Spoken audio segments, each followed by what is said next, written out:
Welcome to the Esports Research Report, presented by myself, Dr. Brian McCauley, here at Jönköping University in Sweden, and produced as always by Nicholas Hendelkens, Communications Lead for the Esports Research Network. Today, our guest is Eveliina Toivonen, doing her PhD at the University of Lapland, but also working at Häme University of Applied Sciences in Finland. So, welcome to the podcast, Eveliina, and tell us a bit how you managed to be so capable. You're at two places at once. Thanks for having me here. I'm super excited to share insights of our research. But yeah, like you mentioned, my work combines sort of two research streams. So I'm doing my PhD in a University of Lapland, and my PhD is about how to design for systems intelligence in highly interdependent teams using esports as an empirical context. And then I'm working in a project called Smart Wearables for Team Strengthening in Häme University of Applied Sciences, where we explore how wearable technology, specifically smart sleeves, can support team interaction, awareness, and performance. And both of these are sort of related to each other. So I'm combining my PhD research to this project where I'm working with. I mean, that's brilliant. Like you're doing PhD and you're also doing practical stuff. I mean, that's the dream, right? I kind of initially assumed when I saw it, you must be in Italy because they do that so well. But Finland's also very practical, and I love this. So, your PhD, how far along are you in your PhD now? I started 2023 autumn, but well, I've been doing my PhD almost 2 years because I got a baby in the meanwhile as well. But yeah, I've published first article to my PhD, but I've published a few other articles in the meanwhile as well, and I've already conducted the data for all of my other articles, but still analyzing it. So when we talk to you about doing the podcast, like I actually am very interested in everything everyone does, but this one actually I thought this is cool, and so it's so your dissertation is on how to design for systems intelligence in highly interdependent teams, Yeah. and you're using esports as an empirical context because yes, it's insane. It's not about the best players, it's about the teams. But tell us about the smart wearables for team strengthening project because this really interested me. Yeah. In the project, we are developing different kind of prototypes that are mainly used in esports, but also we have been testing those in dual use in military context. But we have developed three different kind of prototypes called Ripple, Spiritus Ludi, and Haptora. All of those are smart wearables, sort of a smart sleeves. First one, Spiritus Ludi, which is the one we have been developing for longest time, and it's sort of similar than the Haptora, which is a more developed version of that Spiritus Ludi sleeve. But it's based on really simple observation. High-performing traditional sport teams, they use a lot of social touch, like high five, fist bumps, or taps to reinforce that kind of connection and positive emotion within a team. But in esports, like we know, players are often physically apart, even at the professional level.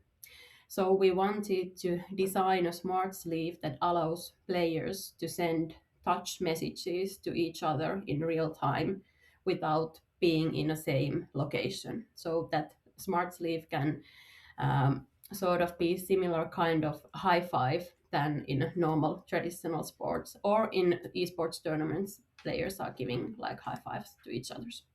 I mean, optimal esports is obviously in person, but the practical realities of ongoing competitive play over season means you have to be a land dodger because otherwise it's bad for the environment, it's financially unsustainable, and people have lives and off quite often young people. So this sounds really cool.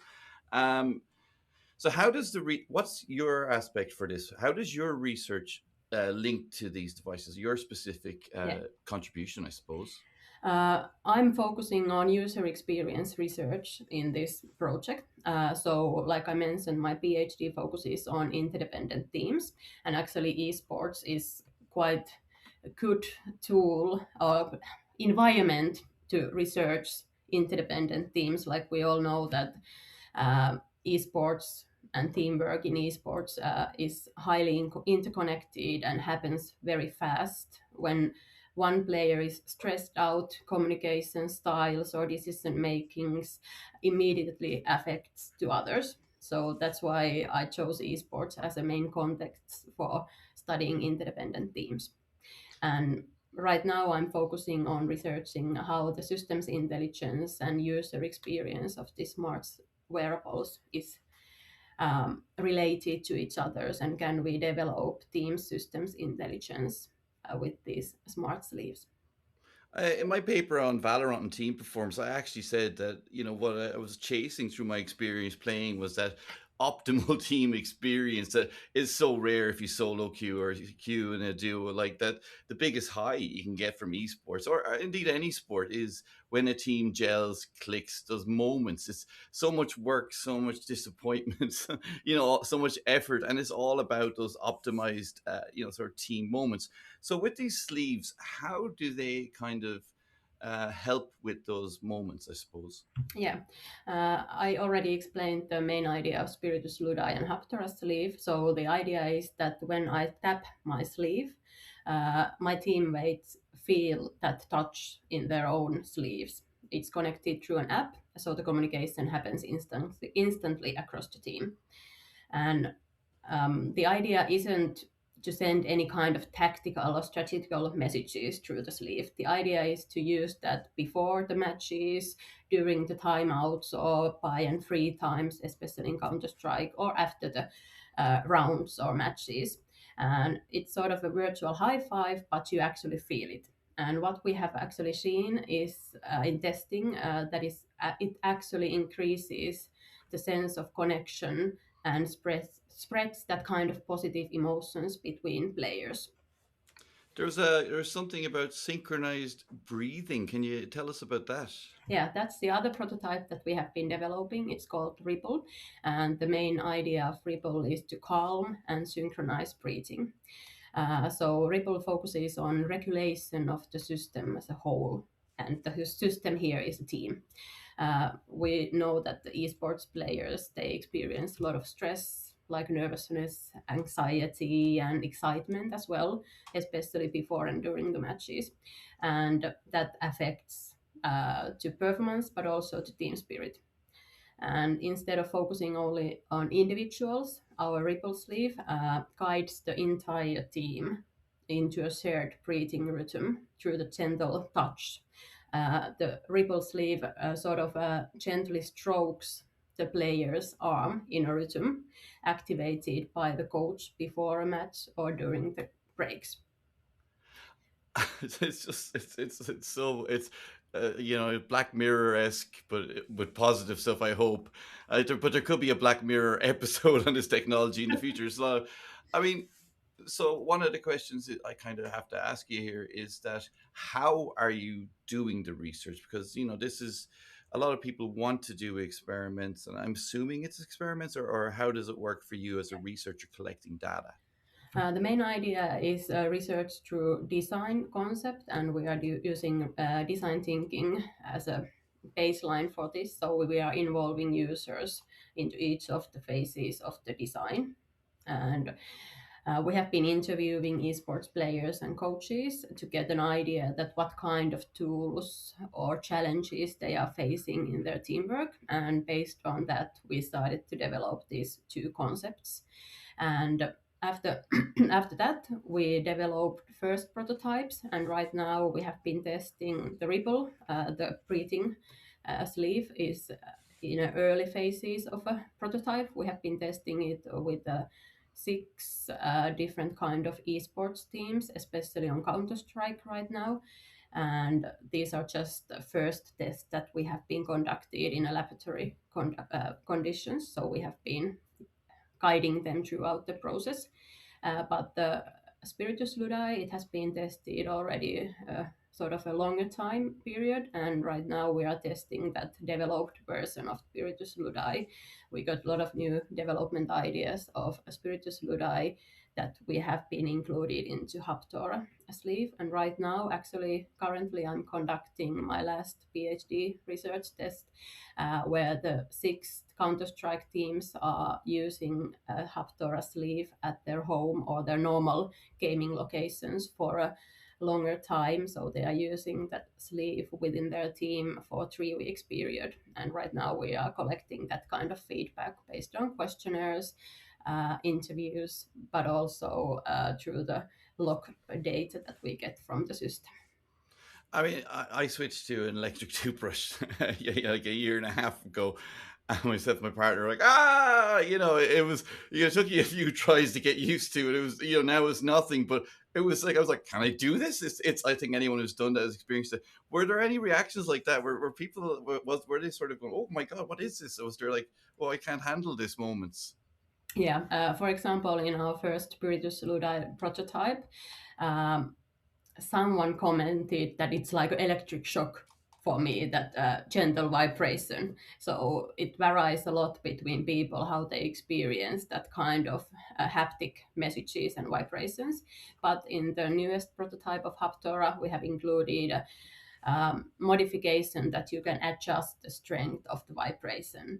And people are, for example, some of people are using it as a 20%, and some of them especially want to be on 100% to get a hype feeling through that. So it varies a lot between people, but we've been analyzing players and coaches a lot beforehand and interviewing them to get an idea that what kind of smart wearable would be the best one for them, so it wouldn't distract their gaming. And like we know, many players are using gaming sleeves already, so our smart wearables are pretty similar than that. And actually people have been asking during the test that, hey, can I get 2 of these to my both hands? So they are sort of liking it. Yeah, like yeah, maybe yeah. I mean, so there's a sort of element that they're going, oh, if I had the vibrations before, it would balance me a bit, or I just really like this. It's like a stimming, or like chewing gum or snooze, or you know, Yeah. biting your nails. It's a kind of relaxation sort of thing. And are there any surprising early findings? Anything that really caught you by surprise with what happened? Yeah, I think the most surprising thing has been how powerful these kind of quite subtle interventions can be. And we are not talking about complex AI coaching systems or huge amounts of data. Sometimes something as simple as synchronized touch or breathing can change the atmosphere and interaction within a team. And just to mention a few other findings that we have got, that feedback is not just informal, it's more like an emotional and relational thing within a team. And small interaction patterns like tone or timing or different kind of reactions can have a big impact on team outcomes and performance as well. And So yeah, something sorry. that still coaches play a very important role as an orchestrators in both performance and emotional climate of the team. Is the eventual idea that the sleeve also tracks heart rate and stuff, much like those tops that footballers wear? That it's an all-in-one thing that has an active part as a all-in-one sort of solution that feeds data that maybe students can or coaches can look at VODs and review moments and see where heart rate spiked and adjust stuff.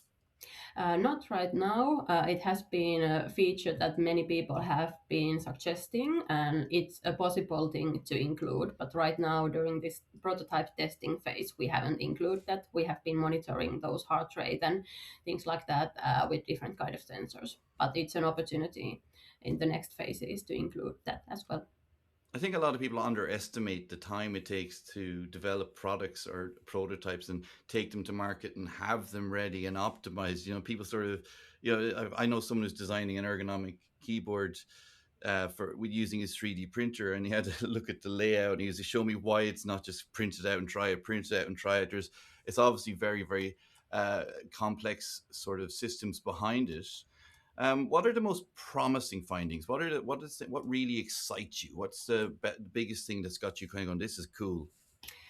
I think the most surprising or the coolest finding is that people are really eager to test it, and they actually would like to get these kind of sleeves into their normal practices. Because right now I just got an email from one esports team that, hey, we really want to be part of the test, how can we be part of that?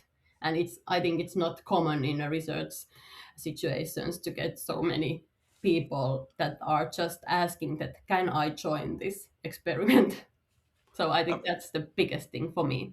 And I have to admit that I have been underestimating the development of a prototype myself as well, because I'm not the one who's designing the sleeve, I'm not the one who's designing the electronics or the software. And I've been eagerly just waiting that when I can start the tests, but it takes a lot of time to get things done. just like painting a room, I'll get this done in 3 hours later. Two days later, the room is painted and you have to clean everything, or maybe that's just me.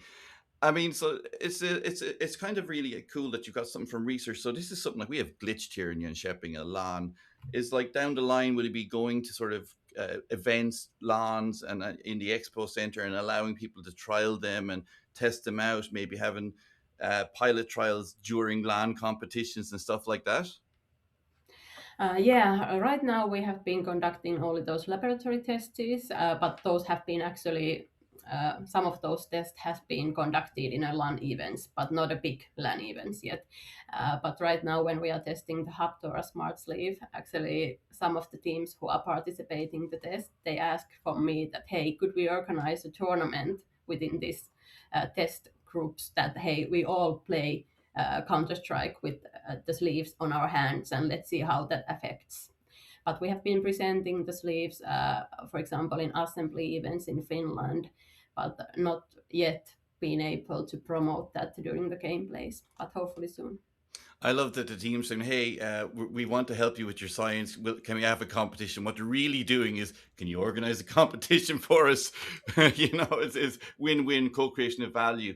So one of the things that really kind of fascinated me was that you're using the esports as an empirical context, and esports is both multidisciplinary and interdisciplinary. And I always use the example of Seth Jenny and Joanne Dunne, who had a paper about taking a 6-minute walk to enhance executive performance as a break every hour. And the thing is, that was tested in esports, but also applies to people in offices being an academic or any job you're doing. Is that people, I tell my students, don't just take a break on TikTok, actually move for 6 minutes and you'll refresh yourself better. And that was an esports sort of a experiment as translatable with yours. Like, this is what fascinates me. I mean, my immediate thought was something like this could be used to sync if you have a baby in the ICU and the mother can't touch it. The mother's heartbeat could be translated so the baby feels the mom's heartbeat. I mean, that seems, that's just sort of got me sort of going, this is so applicable in society. And you talked about the military. So what are the sort of ways this could go to sort of benefit society? As as esports researchers, we often have to articulate the value of our research, and a lot of people outside don't understand that when I study teams, it can be applied here. When you study this, it can be applied there. So what are the sort of applications that have you excited or you're thinking about right now? Yeah, right now, like I mentioned, we are testing these similar kind of sleeves in the military concepts context, and that has been quite promising as well. But of course, those leaves needs to be a bit different to be able to use in that kind of environments. But still, I think it's quite nice to get first the prototype develop into esports and then move into the different fields. But that's the military use is the main thing that we have been focusing right now, but especially in the interviews with the gamers as well, they all have different kind of professions and what they are doing in their free time, and we got a lot of new ideas all the time that, hey, this could be quite uh, usable there, and we could use it in our work environments, for example. And there are a lot of opportunities. You already mentioned a few ones. I mean, I just think that's fantastic. I'd love if people come, Brian, your research, can we want to do it here, we want to do it, and yours is like the perfect vehicle for that, which is, and even I got excited, and it's cool. I mean, it's the sort of stuff you want to push out in front of you. Look at esports research. Look how cool it is. I'm not working on this, but look, they are. Talk to Eveliina. As anyone who's actually interested in the products, there will be links below this episode of the podcast, and you can contact Eveliina if you want to beg her for a free sleeve. No, I'm joking.